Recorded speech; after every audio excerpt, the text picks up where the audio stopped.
There are great Christmas movies. And then there's White Christmas. It's the ultimate holiday snow globe. Perfect smiles, perfect music, perfect snowfall. But here's what nobody tells you. A lot of what makes this movie feel so comforting works because it's movie magic. Because the Vermont isn't really Vermont. The voices aren't always the voices, the dancing isn't always the dancer.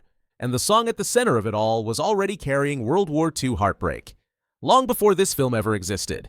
So today, we're rewinding the comfort and looking at what's hidden underneath it. First, we have to start where the movie actually starts. War. I'm dreaming of a white Christmas. The opening of White Christmas isn't cozy, it's wartime. Christmas Eve, 1944. A stage. A crowd of soldiers.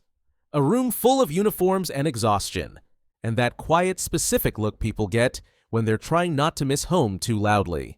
Then Bing Crosby begins to sing White Christmas.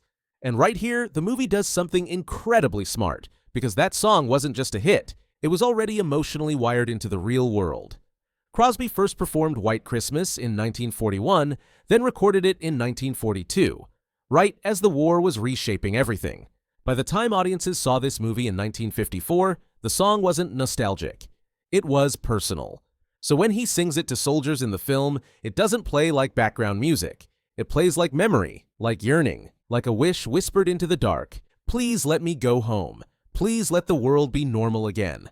And once you feel that, you realize White Christmas isn't just a musical. It's a post-war story in holiday wrapping. Because everything that happens later, every joke, every romance beat, every big showbiz number, sits on top of one quiet emotional promise. These men served together. They survived together. And they're not going to forget each other when the war ends and real life starts again. That's why General Waverly matters. He isn't a random character, he's the symbol of a bond that outlives the battlefield. A lot of 1950s America was built on that exact tension. People were rebuilding normal life, while still carrying the war in the background. Families were trying to be cheerful again, while still remembering who didn't come home. Men were trying to become civilians again, while still feeling like soldiers in their bones. So White Christmas offers something soothing, a world where loyalty is rewarded, where friendships are kept, where the war family reunites, and where Christmas is the moment everything finally becomes safe again.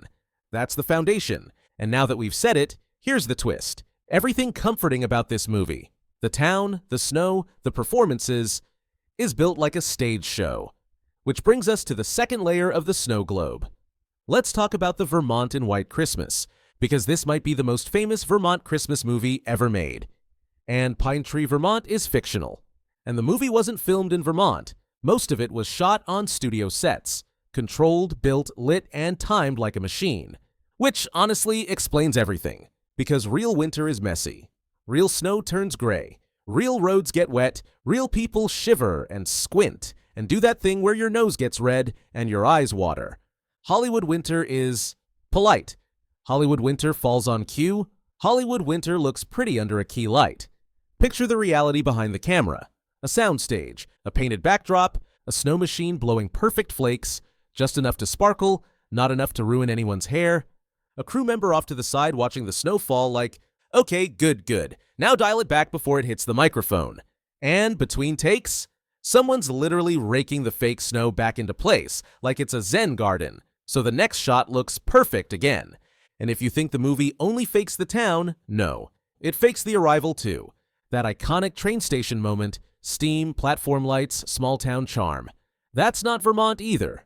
It's a studio cheat, a standing train station set used on a major backlot, which means the movie sells you New England winter. With the same kind of behind-the-scenes planning as a Broadway set change. And here's the funny part.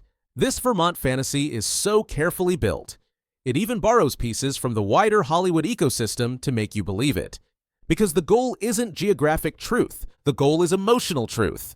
White Christmas isn't showing you Vermont the place. It's showing you Vermont as an idea. It's selling you a feeling, come here, hide here, reset your life here, become whole again here. And then something wild happens. Even though the movie wasn't filmed in Vermont, it still helped Vermont in real life. As winter tourism was emerging and growing, White Christmas helped broadcast that image of Vermont to the world. A charming winter escape, a snowy postcard, a place where Christmas feels like it's supposed to. So Hollywood basically printed a postcard, and Vermont benefited from the mail, which is maybe the most white Christmas thing ever. A manufactured dream that still changes real life.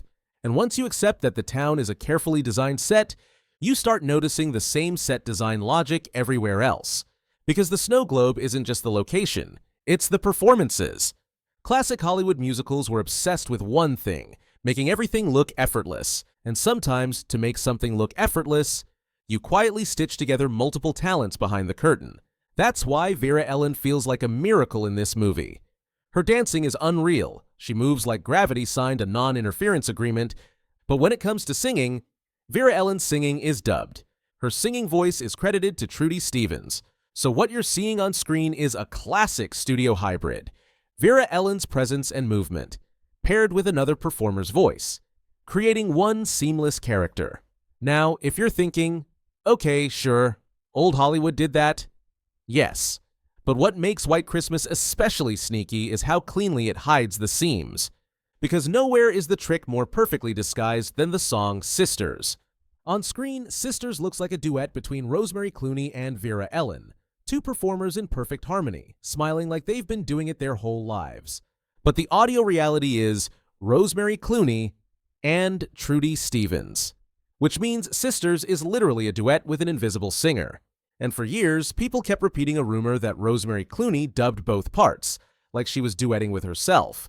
But the credited dubbing points back to Trudy Stevens behind Vera Ellen. So next time you watch that number, try to imagine the real moment. A recording booth, a microphone, a singer you never see on screen laying down a perfect vocal, while the movie quietly hands the applause to the face in the frame. And listen, this isn't a scandal, it's craftsmanship. Because the whole movie is built on this principle. Give the audience the smoothest possible emotional ride, and the minute you spot the voice stitching, you start asking a scarier question. If the voices can be stitched, what else can be stitched? And this is where the film pulls off its most mind-bending, wait what, trick. The dancing. Danny Kaye is the kinetic heartbeat of this movie. Comedy, charisma, timing, he owns the frame. But some of the specialty dance partnering you associate with Danny Kaye wasn't always Danny Kaye. For major dance specialties, dancer John Brassia was used as Vera Ellen's partner because there wasn't time to prep Kaye for every high-skill routine. And the reason this feels shocking is simple. Your brain doesn't remember logistics. Your brain remembers story. The camera tells you who the star is. The music tells you who the moment belongs to. So your memory auto-completes the rest.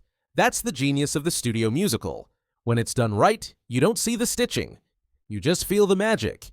And now we get to the part that proves White Christmas wasn't just made to be watched once. It was made to be rewatched. Once you know the film is built from carefully hidden craftsmanship, you start noticing the little secrets sprinkled in like stocking stuffer surprises.